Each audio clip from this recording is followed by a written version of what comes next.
AP cabinet కీలక నిర్ణయాలు 1,17,000 కోట్ల పెట్టుబడులకు మంత్రిమండలి ఆమోదం. మరియా కొరీనాకు నోబెల్ శాంతి బహుమతి. ప్రజల హక్కుల కోసం పోరాడినందుకు పురస్కారం. బీసీ రిజర్వేషన్ల పేరుతో కాంగ్రెస్ డ్రామాలాడుతోంది. రాష్ట్ర ప్రభుత్వంపై విమర్శలు గుప్పించిన ఎంపీ లక్ష్మణ్. సీఎం చంద్రబాబు పేరుతో ఏఐ నకిలీ వీడియో కాల్. ఖమ్మంలో టీడీపీ నేత నుంచి 35,000 కాజేసిన సైబర్ నేరగాళ్లు. తెలంగాణను డ్రగ్ ఫ్రీ రాష్ట్రంగా తయారు చేస్తాం, మత్తు పదార్థాలకు చెక్ పెడతామన్న రాచకొండ సిపి. రంగారెడ్డిలో ఎక్సైజ్ ఎన్ఫోర్స్మెంట్ దాడులు. 198 మద్యం బాటిళ్లు స్వాధీనం, 12 మంది అరెస్ట్. ఈ నెల 13, 14న ఢిల్లీలో ఏపీ సీఎం పర్యటన. డేటా సెంటర్ పై కీలక ప్రకటన చేయనున్న చంద్రబాబు.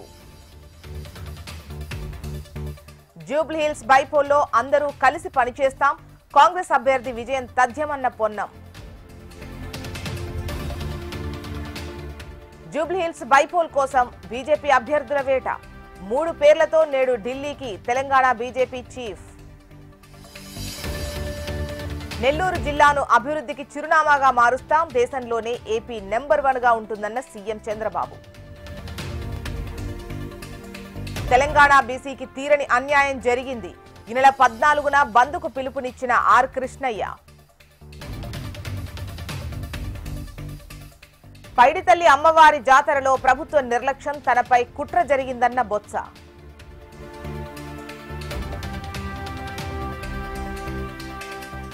బీసీ రిజర్వేషన్లపై సీఎం గందరగోళం సృష్టించారు. ప్రజలకు క్షమాపణ చెప్పాలని ఈటెల డిమాండ్. 1,17,000 కోట్ల పెట్టుబడులకు ఏపీ కేబినెట్ ఆమోదం. అమరావతిలో రాజ్భవన్ నిర్మాణానికి గ్రీన్ సిగ్నల్. హైదరాబాద్ లో మాదక ద్రవ్యాల కలకలం. 1 కోటి విలువైన డ్రగ్స్ పట్టుకున్న రాచకొండ పోలీసులు.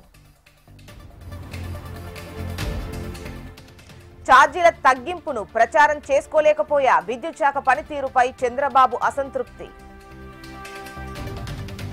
ఆరోగ్యశ్రీ పథకాన్ని నిర్వీర్యం చేస్తున్నారు, పాత విధానంలో కొనసాగించాలి అని షర్మిల డిమాండ్. కల్తీ మద్యంపై వైసీపీ నేతల నిరసనలు. కాకినాడలో రోడ్డెక్కిన మహిళలు.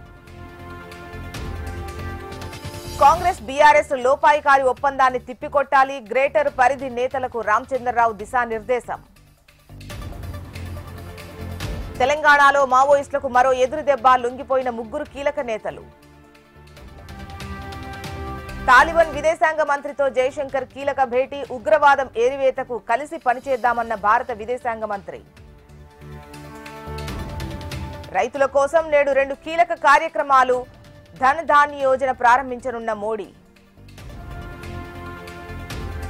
కొత్తగా చిగురించిన భారత్ ఆఫ్ఘన్ బంధం. పాక్తో ఘర్షణ వేళ కీలక పరిణామం.